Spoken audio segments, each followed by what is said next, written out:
Estamos hoje no capítulo 24 do livro de Mateus. Estamos aí na reta final, né, do livro de Mateus. Tivemos esses últimos 3 capítulos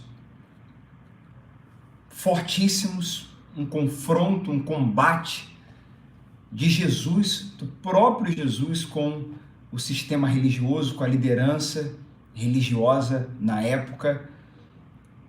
Vale a pena, se você não acompanhou, acompanhe com toda atenção esses últimos capítulos 21, 22 e 23. E hoje, o capítulo 24 vai por um caminho de Jesus falando da volta dele, falando da salvação, de juízo, dos sinais. Nós vamos passar aqui para vocês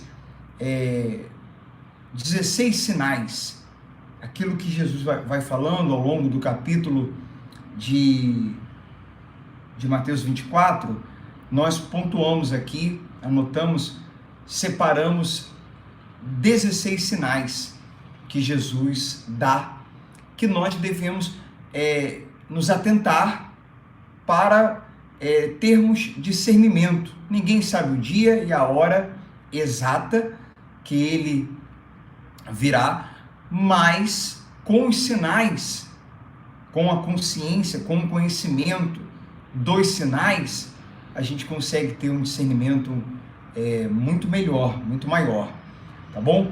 Então vamos fazer a oração, como sempre. Vou pedir a Michele para orar e aí, em seguida a gente entra aí no capítulo 24. Pai, muito obrigada por mais esse dia, por mais essa meditação, que ao lermos aqui a Tua mensagem, aquilo que o Senhor quer nos passar, abra o nosso entendimento, faça-nos entender a Tua vontade, faça-nos, através dessa mensagem, nos tornar mais vigilantes, mais prudentes, Senhor. Faça com que, de fato, os nossos desejos, os nossos anseios, as nossas intenções estejam conectadas com as suas, meu Pai. Em nome do Senhor Jesus, que aonde chegar essa mensagem do Teu Evangelho, que não é nossa, meu Deus, e Pai, é o Teu Evangelho, a mensagem das boas novas, aquilo que o Senhor tem preparado para aqueles que creem no Teu nome, naqueles que creem na Tua vinda, naqueles que creem nessa mensagem do Evangelho que o Senhor deixou para nós. É o que nós te pedimos e desde já nós te agradecemos. Fala conosco, em nome de Jesus. Amém. Amém. Amém. É isso que o Michele falou aí na oração.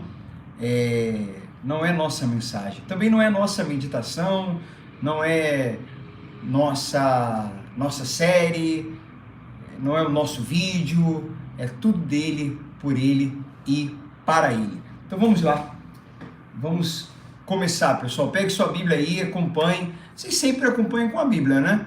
Não fiquem apenas nos ouvindo, não. Acompanhe aí. A tradução que usamos é a mesma desde o início, NVT. E se você estiver usando uma outra tradução, as palavras, algumas são realmente diferentes, porque a NVT é uma linguagem mais atual, porém bem respeitada, porque ela embora atual, é conectada com o original, né? É uma versão, uma tradução boa. Indico para todos que estão aí nos acompanhando. Vamos lá. Jesus fala de acontecimentos futuros. Quando Jesus saía da área do templo, seus discípulos lhe chamaram a atenção para as diversas construções do edifício. Ele, porém, disse: estão vendo todas essas construções? Eu lhes digo a verdade, elas serão completamente demolidas. Não restará pedra sobre pedra. E Jesus estava falando ali principalmente do templo, né? Que levou-se anos para serem construídas, porém ali estava uma profecia que Jesus tinha deixado para os discípulos, que ali não haverá pedra sobre pedra. E a gente, fazendo um estudo mais aprofundado, nós sabemos que no ano de 70 depois de Cristo, de fato, os romanos destruíram o templo, né? E entraram e destruíram a cidade de Jerusalém e o templo. Então, essa mensagem aqui que Jesus estava falando com os discípulos, ela de fato já se cumpriu, né? Mais tarde, Jesus sentou-se no Monte das Oliveiras. Seus discípulos vieram até ele em particular e perguntaram: diga-nos, quando isso tudo vai acontecer? Que sinal indicará sua volta e o fim dos tempos? Então, Jesus ali começou a falar sobre o fim dos tempos, e aí eles perguntaram: então diga-nos o que isso tudo que está para... Qual o sinal, né, da sua vinda e do final dos tempos? Jesus... Então, aí nessa hora, pessoal, quem quiser, você que está acompanhando aqui a meditação, celular, um outro computador, ou caneta mesmo, caneta e papel, para você anotar o que nós vamos falar, os sinais que a gente separou, no capítulo, está na Bíblia. Mas é bom para a gente reforçar, né? E você deixar isso à parte, na tua própria Bíblia. Tá aí uma sugestão boa também. Ao invés de anotar no outro papel, no bloco de notas, anotar na própria Bíblia. Vê um espaçozinho aí e coloca, marca, né, com caneta ou com marca-texto aqui como esse. Ou a parte você pega a caneta e coloca em algum lugar aí os 16 sinais que Jesus deu, que a Michele vai ler e que a gente vai dar uma pausa aqui para ir falando com vocês, tá bom? Vamos lá, vamos seguir. E também essa parte, né, Marcelo, também revela outra questão a respeito do templo, né? Porque no início os primeiros cristãos ainda frequentavam o templo, né? Então Jesus ressuscitou, né, foi aos céus e eles ainda frequentavam o templo. Em outras passagens a gente vai ver que eles, todos os dias, eles iam até o templo. Depois desse acontecimento, que o templo foi destruído, então houve essa separação, realmente houve essa distinção dos cristãos e dos judeus. Quem tinha abraçado realmente a fé cristã, né? Quem era cristão de verdade. Porque a partir daí, do que Michele está relatando, o sacrifício que era feito no templo, que era algo constante, era um ritual, o sacrifício é Cristo agora. O sacrifício agora é Cristo. O templo que foi destruído, agora somos nós, templo do Espírito Santo. Então, as coisas mudaram. É o que a gente chama, é o que a Bíblia chama de nova aliança. Uma nova aliança. Eterna, definitiva, uma aliança, eu ia falar duradoura, mas se é eterna, é duradoura, né? Então, uma nova aliança e eterna, tá bom? A gente tem que estar sempre lendo com essa consciência. É bom falar, isso aí, não, a Bíblia não se aprofunda nisso, mas isso é algo histórico, isso faz parte da história do cristianismo. Vamos lá. Mais tarde, Jesus sentou-se nas oliveiras e os discípulos perguntaram, que nós já falamos, qual o sinal indicará da sua vinda final dos tempos? Jesus respondeu: não deixem que ninguém os engane, pois muitos virão em meu nome dizendo: eu sou o Cristo, e enganarão muitos. Vocês ouvirão falar de guerras e ameaças de guerras, mas não entrem em pânico. Sim, é necessário que essas coisas aconteçam. Vamos lá, só para eu ir passando para vocês os sinais. Se você quiser anotar aí, o primeiro sinal são primeiro e segundo sinal, porque já leu o outro versículo. Primeiro, multiplicação do engano. A multiplicação do engano. O engano vai aumentar. Já existia, existe e vai aumentar. Então, primeiro sinal, multiplicação. Boa tarde a todos que estão comentando aí, tem gente comentando no ao vivo, Deus abençoe muito vocês, sejam muito bem-vindos, hein? Segundo sinal, rumores de guerra. Então, segue lendo aí. Primeiro, multiplicação do engano e segundo, rumores de guerra. Pode até ler novamente, desde o primeiro. não deixe que ninguém vos engane, pois muitos virão em meu nome dizendo, eu sou o Cristo, e enganarão muitos. Vocês ouvirão falar de guerras e ameaças de guerras, mas não entrem em pânico. Sim, é necessário que essas coisas aconteçam, mas ainda não será o fim. Mas isso é importante. É necessário que essas coisas aconteçam, mas ainda não será o fim. É bom destacar isso porque tem muita gente que trata como o fim. O fim está chegando. Ou então estamos vivendo o fim. E aí há uma diferença, biblicamente falando, do fim dos tempos com o princípio das dores. A gente tem que saber diferenciar isso. Ele está falando aqui dos acontecimentos futuros e a gente vai ver isso mais para frente, vai ficar mais claro ainda, o princípio das dores, né? É necessário que essas coisas ocorram, mas ainda não será o fim. Uma nação guerreará contra outra, e um reino contra o outro. Haverá fome e terremotos em várias partes do mundo. Terceiro sinal, dilemas sociais. Anote aí, terceiro sinal, dilemas sociais, muitos problemas no campo social. Quarto sinal, fome. Quarto sinal, fome. Vamos seguir. Uma nação guerreará contra a nação, um reino contra outro reino, haverá fome e terremotos em várias partes do mundo. Quinto sinal, terremotos em vários lugares. Terremotos, maremotos, esses fenômenos em vários lugares. Quinto. Tudo isso, porém, será apenas o começo das dores de parto. É o que nós falamos, né? Então isso a gente já ouve falar há centenas de anos, né? A gente vê aí esses acontecimentos, guerra, pestes, há quem ficou desesperado na pandemia, né? Que não, por falta de conhecimento, né? E não ter profundidade na história, no evangelho, muitas pessoas se desesperaram, né? E cria-se teorias da conspiração, falando que a gente já tá, né, no fim e tudo mais. Só que já houve outras pestes, já houve outras epidemias ao longo da história, né? Então, a gente vê que a gente vai ver logo mais à frente, né, Marcelo, da importância da gente ter um entendimento para ficar em paz e tranquilos, né? Essas coisas, ele falou, é necessário acontecer. Essas coisas são necessárias acontecer. Aí a gente pensa, mas por que são necessárias acontecer?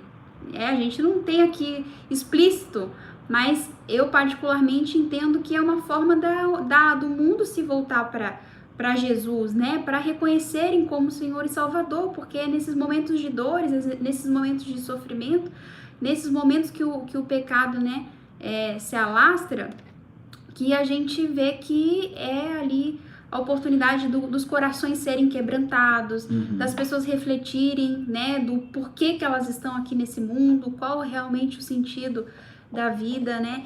Então a gente vê que nessas situações de dor, de caos, que a gente vê como coisas muito ruins, como tragédias, e são, mas, por outro lado, são sinais necessários que aconteçam para que o homem veja o quanto é impotente, o quanto é limitado, o quanto há um soberano Deus que está no controle de tudo e que a gente precisa se submeter a Ele, né?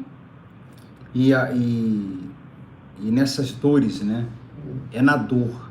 Bem, não vamos nem nos atentar tanto a isso, porque isso aí é muito profundo e a gente acabaria se estendendo.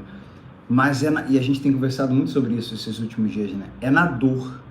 É impressionante como que a dor, se nós soubermos aproveitá-la, como que ela nos leva à reflexão, como que ela nos amadurece, como que ela nos faz crescer em vários sentidos, levando mais ainda para o espiritual, como que ela muitas vezes nos aproxima de Deus, porque a gente fica mais sensível, como que ela nos torna mais humanos, mais empáticos, mais sensíveis à dor do outro, porque estamos sentindo dor também, né? Então, assim, a dor, se souber ser aproveitada, é um grande professor, é algo que realmente coopera para o bem daqueles que amam a Deus. E quando a gente reflete, por exemplo, né, nessas guerras, refletindo outro dia sobre essa guerra que está atualmente acontecendo da Rússia contra a Ucrânia, né? Qual que seria a solução? A solução está no Evangelho. Se as pessoas se perguntassem, aliás, isso é um motivo para a gente se questionar, porque a gente vê que é como se, quando o Evangelho começou a ser propagado, houve uma evolução ali na sociedade, na humanidade, na ciência e tudo mais. Então, quando houve essa evolução, o homem passou a ser mais humano, né? O Evangelho trouxe isso, Jesus trouxe isso, o Evangelho, as pessoas passaram a ser mais humanas, né? Mais amorosas, né? Os cristãos que foram indo por todo mundo e pregando o Evangelho a toda criatura, trouxeram esses princípios, né? E a humanidade passou a ser, né, mais civilizada como a gente vê hoje. E quando a gente vê uma guerra como essa se estourando, é o homem voltando às suas origens, né? A velha natureza humana, que é corrompida, que é carnal, que tem sede de poder, de querer estar por cima, de dominar, de querer cada vez mais, né, ser servido e não servir. Então a gente vê aí o reflexo da falta realmente, de fato, né, do Evangelho, regenerando o homem, regenerando o ser humano. Então, quando a gente vê essas coisas acontecendo, a gente não tem que ter medo, porque de alguma forma Deus está trabalhando nos corações e está dando a oportunidade do homem de se arrepender, de ser redimido, de ser salvo. E a questão de não ter medo, ela está ligada muito a crer na soberania de Deus, né? Ele sabe o que faz, quando faz, por que faz. E aí daqui a pouco vai ser a reflexão, acho que mais profunda aqui da meditação, daqui a pouco eu vou falar sobre isso. Além de crer na soberania dele, a comunhão que eu tenho com ele, né? Com esse Deus soberano. Mas isso eu vou falar daqui a pouco. Vamos lá. Versículo 9. Então vocês serão presos, perseguidos e mortos por minha causa. Serão odiados em todo o mundo. Muitos se afastarão de mim. Sexto sinal, ódio das nações resultando em martírio. Fala, tudo isso, porém, será apenas o começo das dores de parto. Então, aí já lemos, né? Falsos profetas surgirão em grande número e enganarão muitos. Quer dizer, os falsos profetas, né? Aqueles que trazem uma mensagem distorcida a respeito do Evangelho. Esse é o sétimo sinal. Quase não acontece, né? Hoje em dia. Escândalo, a apostasia, isso está dentro de um contexto do sétimo sinal. Aí. Tudo é uma consequência, né? Os falsos profetas que trazem falsos ensinos enganarão a muitos e como consequência o pecado aumentará e o amor de muitos esfriará. Então, por causa, algumas passagens falam, né? Por se multiplicar a iniquidade, o amor de muitos esfriará, que é o aumento do pecado, né? O aumento das tragédias, aumento de um matar o outro, um se degladiar com o outro, aquela coisa toda, traição, enfim, rebelião, idolatria, tudo isso, o aumento do pecado. Deixa eu só corrigir aqui, que a gente tá indo e acaba, só para manter aqui a sintonia, o sétimo sinal é escândalo, a apostasia.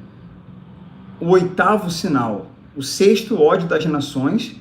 Sétimo, escândalo, apostasia. Oitavo, o ódio uns aos outros. E o nono sinal são os falsos profetas que Michele acabou de ler. O décimo, que nós vamos ler aqui, é o amor se esfriando. Aliás, já leu, né? O amor a multiplicação da maldade. Esfriará. Eu vou deixar na descrição aqui do vídeo. O décimo é a multiplicação da maldade. E o 11º, para quem está anotando aí, é o amor se esfriando. Só ressaltar uma coisa que você falou muito forte. Falsos profetas geram falsos ensinos. Os falsos ensinos é um falso evangelho. E o problema disso é que isso vai gerar falsas conversões, né? Falsos crentes, né? Aí a gente até descontrai aqui, né? Você não é crente não. Então, esse é o problema. Esse é um grave problema. Porque essa falsa conversão, ou essa pessoa que não é cristã de verdade, isso tem uma raiz, tem todo um contexto por detrás disso, como a gente sempre fala. E a raiz disso começa lá no falso profeta que profere falsos ensinos. Então isso foi combatido por Jesus, foi avisado por ele, foi combatido por Paulo, foi combatido por homens sérios, corajosos, de verdade, de Deus. Todos eles não deixaram isso de lado. Todos eles combatiam. Todos eles.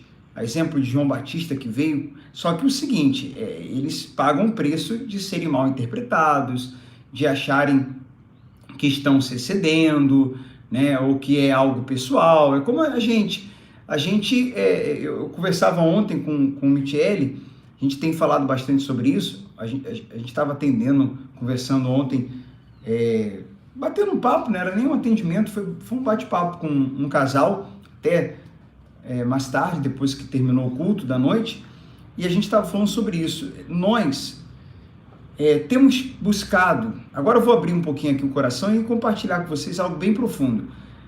Michele e eu, nós temos buscado em Deus a vontade dele, né? A direção dele, o que ele quer. A gente vem buscando isso sempre, mas e o detalhe, esse negócio de você pedir para Deus o que ele quer, é a oração que ele quer que a gente faça, mas isso é complicado, hein? Isso aí não é fácil, não. Por que eu estou dizendo isso? Porque quando você pede sinceramente, não importa o que ele falar, você só quer obedecer. Não importa o que ele mostrar, não importa, você quer obedecer, você quer saber o que ele quer. Ele falou, está falado. Quando você se entrega a esse ponto, então você tem que estar preparado para ele te falar, te tocar, te guiar, né? Te mostrar coisas que você vai ter que tem um preço. E às vezes o preço está a tua reputação. Às vezes o preço está você ser mal compreendido. Às vezes o preço está você desagradar pessoas. Desagradar pessoas. É porque é na contramão do mundo, né? Sim. É na contramão da maioria. Isso. É na porta estreita mesmo. E na contramão da religiosidade, como Jesus sempre andou. É porque o mundo é um espírito, né? Não é só a questão do espaço físico, né? Da porta da igreja para fora. O mundo é um espírito, um mundanismo, um espírito mundano. E ele pode estar na rua, pode estar nas igrejas, está em todos os lugares. E a gente tem que ir na contramão desse espírito. Sim. E a gente só vai ir na contramão se a gente realmente estiver vivendo de acordo com o evangelho genuíno. Exato. Então nós, com esse entendimento, com essas orações, pedindo para Deus falar, mostrar, nós tínhamos 4 opções, digamos assim. Bem rápido aqui. Primeira opção, a gente continuar como estava. Segunda opção, a gente tomar a decisão que tomamos de fechar um ciclo, iniciar um outro, ressignificar, recomeçar. Porém, se continuarmos... uma outra opção era a gente viver sem pregar o evangelho. Pregando assim, esporadicamente, não cumprindo o chamado em tempo integral. Então essa era uma outra opção. Primeira, continuar... Vamos para 5 então. Continuar como está. A segunda, viver a vida pregando o evangelho esporadicamente, não em tempo integral. Terceira opção, a gente pregar, fazer um trabalho, implantar uma igreja, pregar igual a antes, igual a como sempre foi.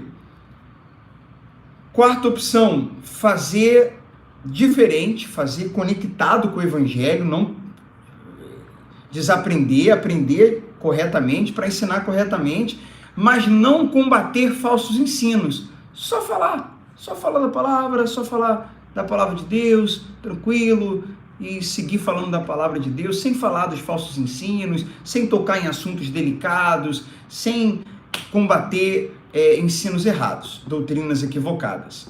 E a quinta opção é a opção de você pregar o evangelho, obviamente diferente dessas 4 aqui, você prega o evangelho desaprende, aprende, procura ensinar a forma correta e combate os falsos ensinos. E fala pontualmente, né, de tempo em tempo das heresias, e você então faz esse confronto. De todas essas opções, a mais difícil é a quinta, porque, repito, requer profundidade, requer estudo, requer paciência, você vai desagradar pessoas, você é a menos atrativa das 5 opções. A que menos agrada as pessoas é essa aqui. A menos atrativa, a que mais atrai pessoas numa implantação de igreja é essa aqui.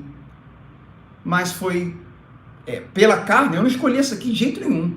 Pela carne, pelo meu lado humano, eu jamais escolheria essa aqui. Escolheria pelo menos, no mínimo, a terceira ou a quarta.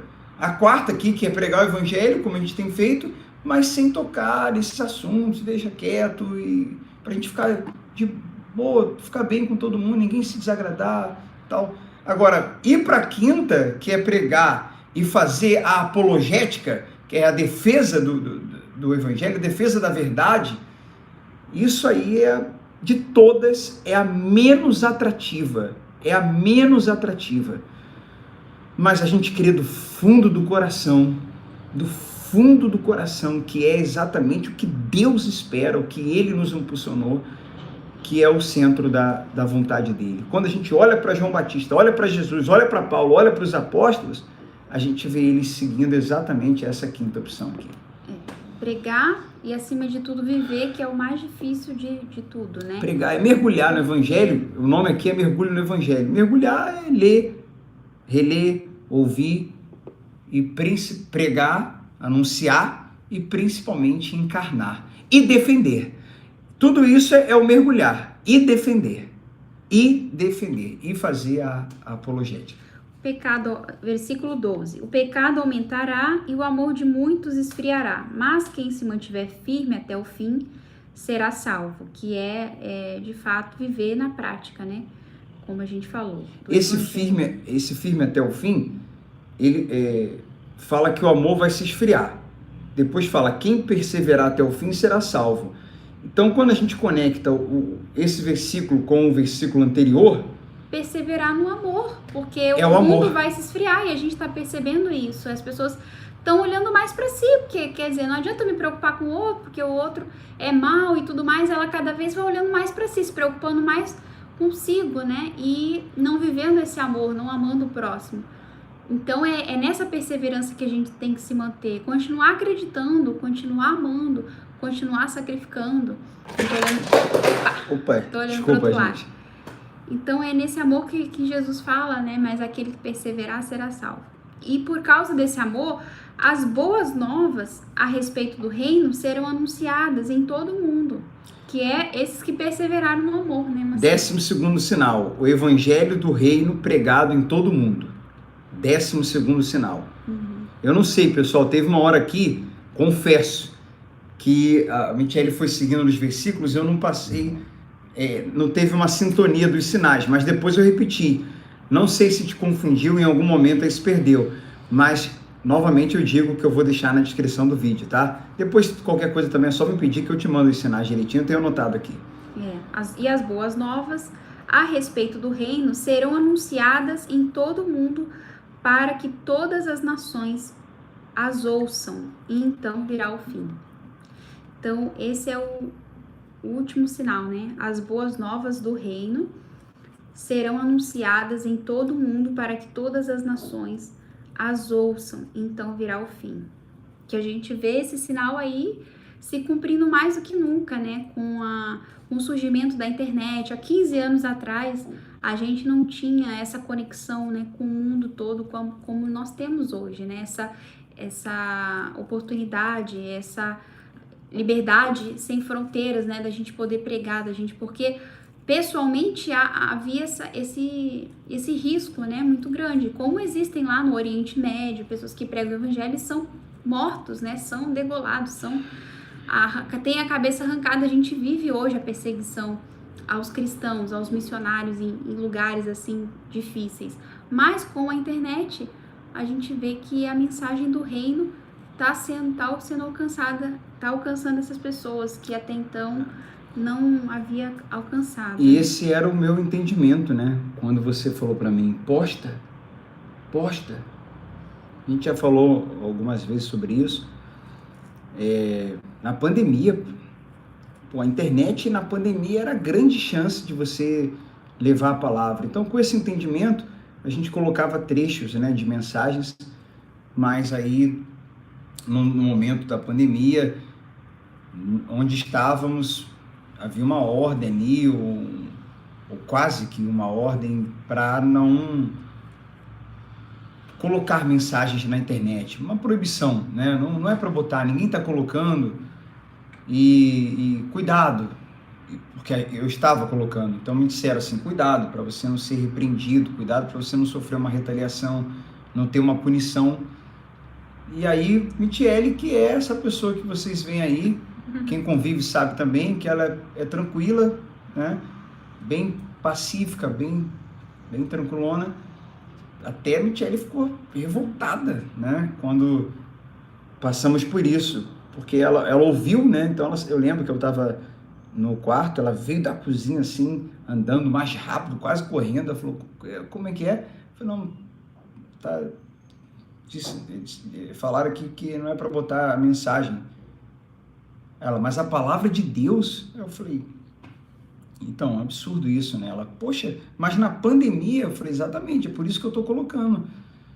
Ah, não. Aí ela, como nunca, né, ao invés de falar assim, é bom... Porque entramos para... não, só completar. Uhum. Ao invés dela falar assim, é bom, não coloca não, vamos evitar problema aí, né? Tipo assim, vamos agradar novamente, mais uma vez, vamos agradar as pessoas, vamos deixar de ser quem somos, deixar de fazer o que sabemos que é correto, o que Deus quer, para poder se enquadrar o que pessoas querem. Novamente, dessa vez não. Dessa vez não foi isso que ela falou. Vamos evitar problema, vai, deixa, não coloca não. Pelo contrário, ela falou, coloca, posta. Pô, na pandemia, o que mais as pessoas estão precisando de palavra, posta. As pessoas sensíveis, né, sem sair de casa, a internet é uma ferramenta maravilhosa, principalmente nessa época. Porque é de se estranhar, né? Num lugar onde se supostamente entramos para pregar o evangelho e não podemos pregar o evangelho, independente da onde seja. A conta não fecha, né? Então, chegará o dia em que vocês verão aniquilado, versículo 15, chegará o dia em que vocês verão aquilo que de fato o profeta Daniel falou, a terrível profanação que será colocada no lugar santo. 13º sinal é a profanação do templo ou de Jerusalém. Pode seguir. Quem estiver na Judeia, fuja para os montes. Quem estiver no terraço do alto da casa, não desça para pegar suas coisas. Quem estiver no campo, não volte nem para pegar o manto. Que terríveis serão aqueles dias para as grávidas e para as mães que estiverem amamentando. Orem para que a fuga de vocês não seja no inverno nem no sábado, pois haverá mais angústia que em qualquer outra ocasião desde o começo do mundo, e nunca mais haverá angústia tão grande. Então, isso que está falando aqui vai acontecer, os estudiosos falam, né, na restauração do terceiro templo e tudo mais, vai acontecer isso tudo lá em Jerusalém, né, atualmente. Então, isso aí é um estudo mais aprofundado, né, que o Marcelo falou, a gente não vai entrar nesse mérito hoje, mas depois, posteriormente, de repente, daqui a um tempo a gente entre, né. Então, ele está falando, está profetizando, né, que terríveis serão grandes dias para as grávidas e para as mães que estiverem amamentando. Orem para que a fuga de vocês não seja no inverno e nem no sábado, pois haverá mais angústia que em qualquer outra ocasião desde o começo do mundo, e nunca mais haverá. De fato, se o tempo da calamidade não tivesse sido limitado, ninguém sobreviveria, mas esse tempo foi limitado por causa dos escolhidos. Então, os dias, né, estão sendo abreviados, né, que ele fala aqui. Aí fala o falso Messias. Portanto, se alguém lhes disser, vejam, aqui está o Cristo, ou ali está ele, não acreditem. Então, assim, quando hoje em dia a gente vê muita idolatria, né, com respeito aos governantes, porque o governante vai ser o presidente, vai ser o Messias, é o que vai nos salvar, é o que vai nos tirar dessa situação.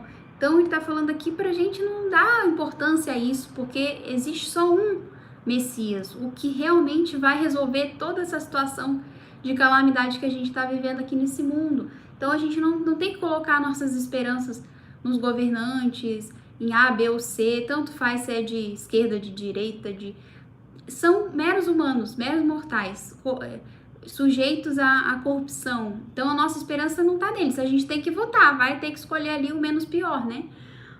Na situação atual.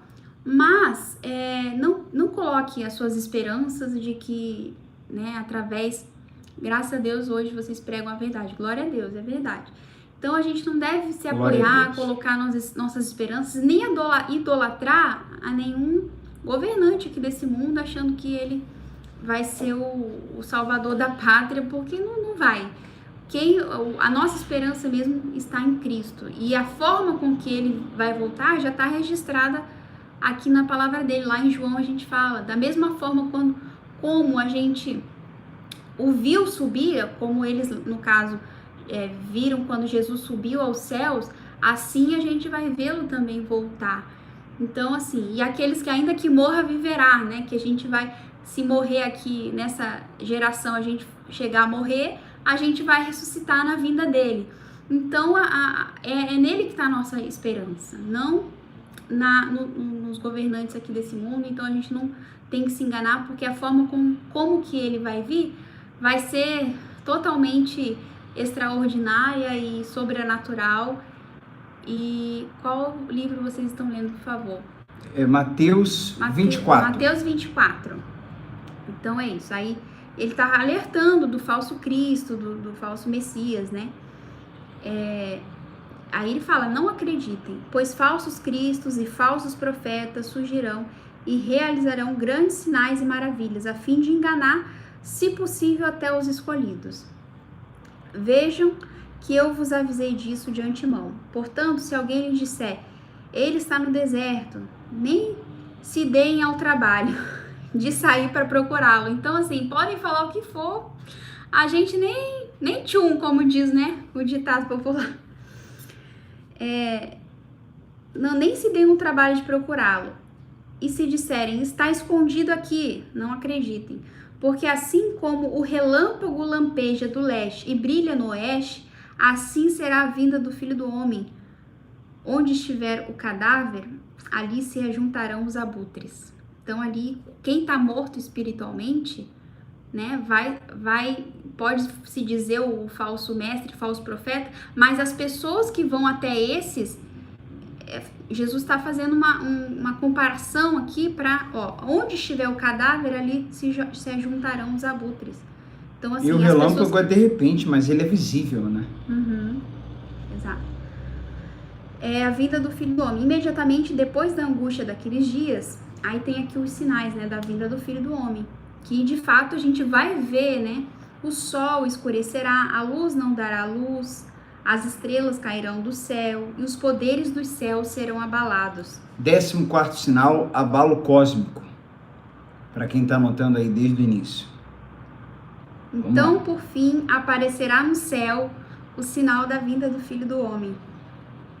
15º sinal, o sinal do Filho do Homem. Um sinal do Filho do Homem. E haverá grande lamentação entre todos os povos da terra. Porque aí sim, todos vão ver, né? Inclusive Israel, Jerusalém, vai ver realmente. E aqueles que né, já ouviu falar e não acreditavam, enfim, nessa geração no qual Jesus, né, vai voltar. E haverá grande lamentação entre os povos da terra. Eles verão o Filho do Homem... Esse capítulo é grande, hein?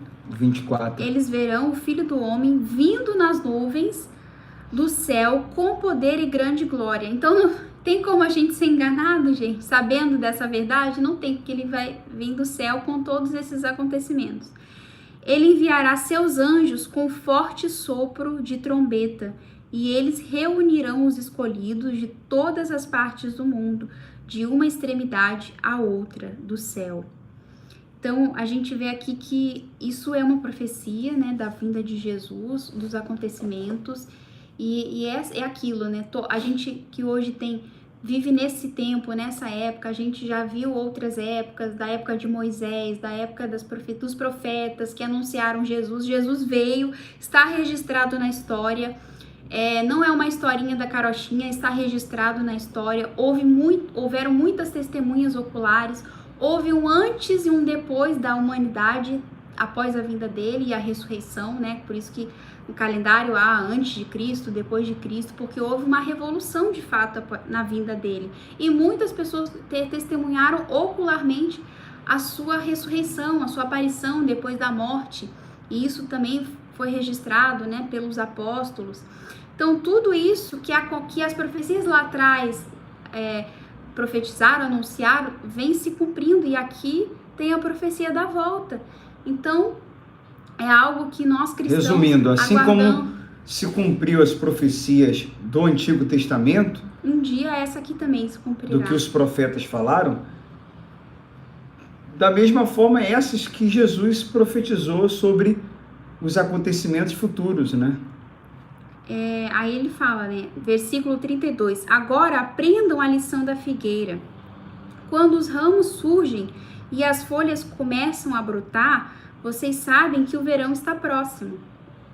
Da mesma forma, quando virem todas essas coisas, saberão que o tempo está próximo. Só um detalhe aqui. Isso aí a gente tem que ressaltar. Todas essas coisas, não algumas coisas, não muitas coisas. Então nós formamos aqui, lendo o capítulo 24, que é um dos maiores de Mateus.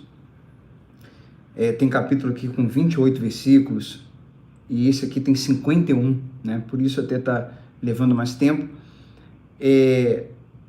Nós formamos aqui, lendo o capítulo, 15 sinais até agora. 15 sinais.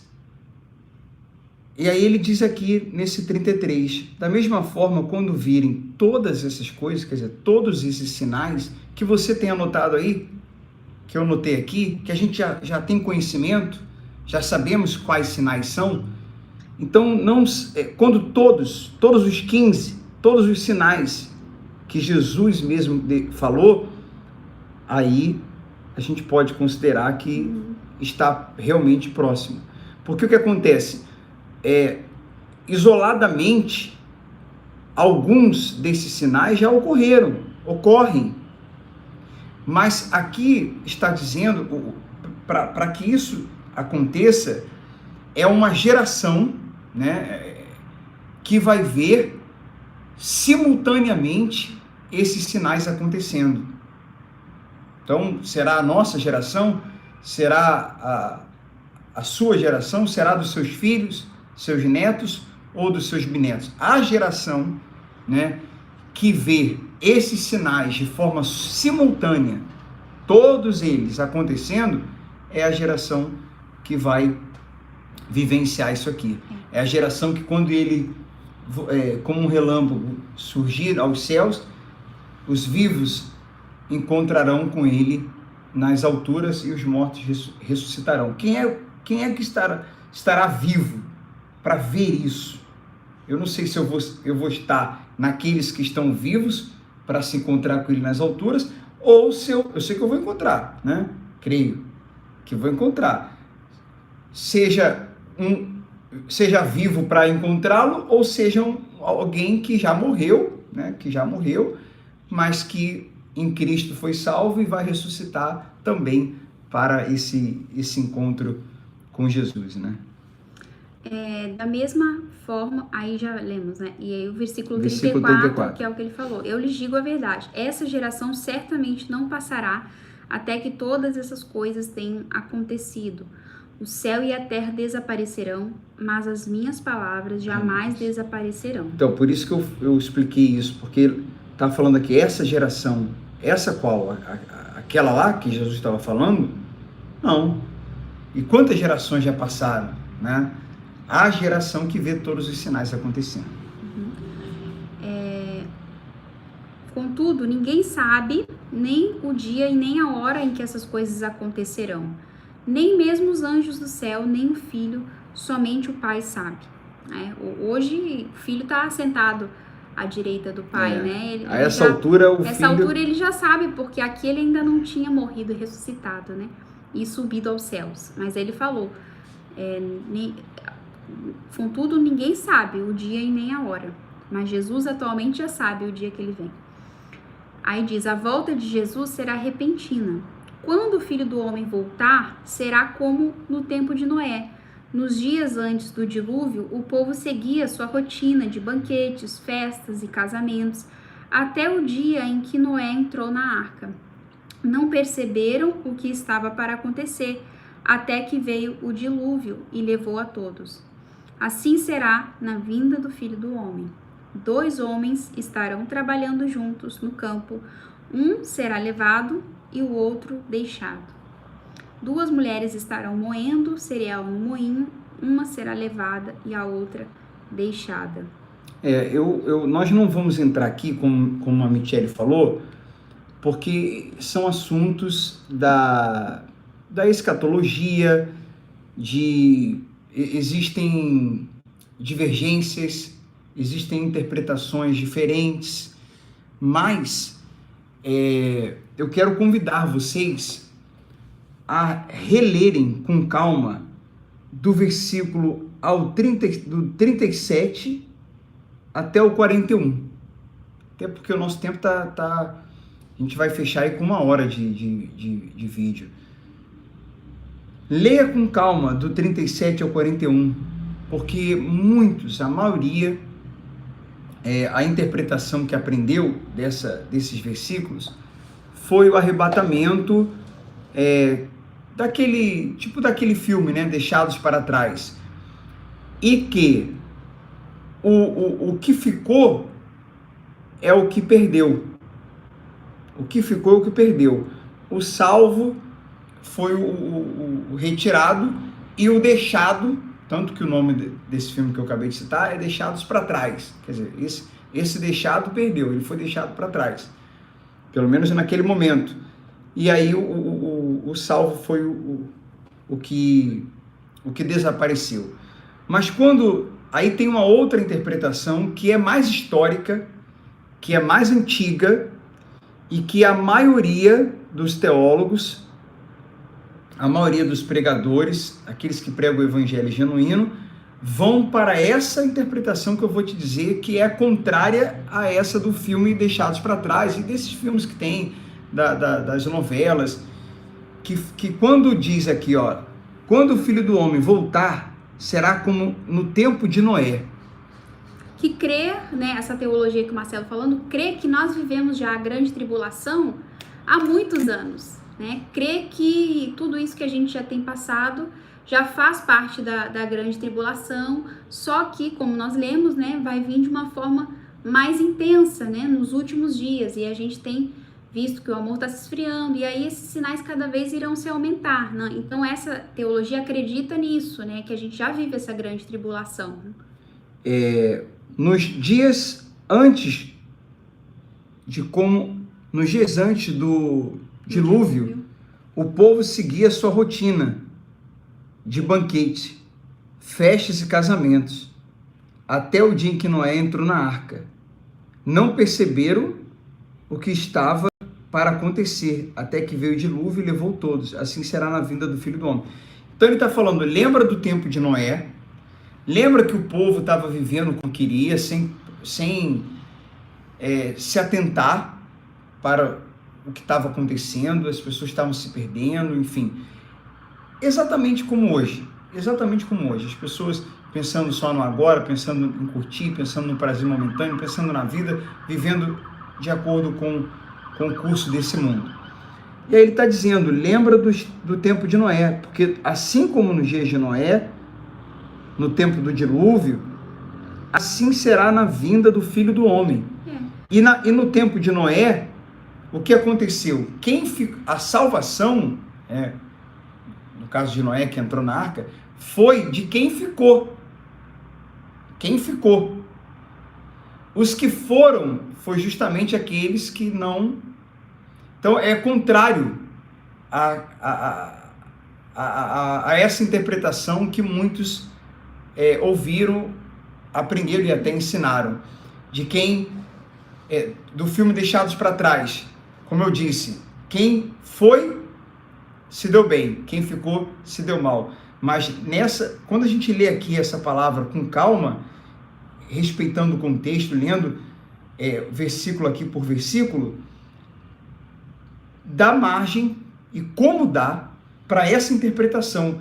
Para muitos, ela faz mais sentido que quem está se dando bem é quem está ficando. Né? Falando aqui nessa linguagem se dá bem, se dá mal, quem está ficando é que está se dando bem, como Noé. E quem está indo é que está se dando mal. Quer dizer, exatamente o contrário. Exatamente o contrário. Era bom a gente falar isso aqui para poder abrir porque se a volta, mente, né? Uma coisa para refletir, né? Se a volta de Jesus vai ser repentina e todo mundo vai estar vivendo como se um dia após o outro, como se nada tivesse acontecendo, então a gente pensa, né? Eu penso, né, particularmente, não faz sentido a gente estar no meio da turbulência ou no meio de uma pandemia, porque ali já está todo mundo esperto. Não, será que é agora que Jesus vai voltar e tal? E não, aqui está falando que vai estar todo mundo distraído, igual nos dias do dilúvio, comendo, dando festa, casamento e tal, despreocupado, né? Quem não está vigilante, né? Então é aí quando Jesus vai voltar, né? Como um ladrão, que a Bíblia fala, né? Quando ninguém espera. Então, portanto, vigiem. Aí ele fala no versículo 42. Portanto, vigiem, pois não sabem em que ocasião o Senhor virá. A gente não sabe que ocasião o Senhor virá e não sabemos quando iremos partir também desse mundo, né? Porque quando a gente parte é como se Jesus estivesse ali voltando pra gente, assim eu creio. E entendam isso. Se o dono da casa soubesse exatamente a que horas viria o ladrão, ficaria atento e não permitiria que a casa fosse arrombada. Estejam também sempre preparados, pois o Filho do Homem virá quando menos esperam. O servo fiel e sensato é aquele a quem seu senhor encarrega de gerir outros servos da casa e alimentá-los. Se o senhor voltar e constatar que o servo fez um bom trabalho, haverá recompensa. Eu lhes digo a verdade, ele colocará todos os seus bens sob os cuidados desse servo. O que acontecerá, porém, que se o servo for mau e pensar, meu senhor não volta tão cedo, tá demorando, né? Pode ter gente que, muitas pessoas nas gerações pensaram, né? Tá, senhor, cadê esse Jesus que falou que vai voltar e não tá voltando? Então, ele tá falando aqui que pode acontecer de alguns servos pensarem que ele não vai voltar tão cedo, né? Mas aí é nessa hora que a gente tem que vigiar ainda mais.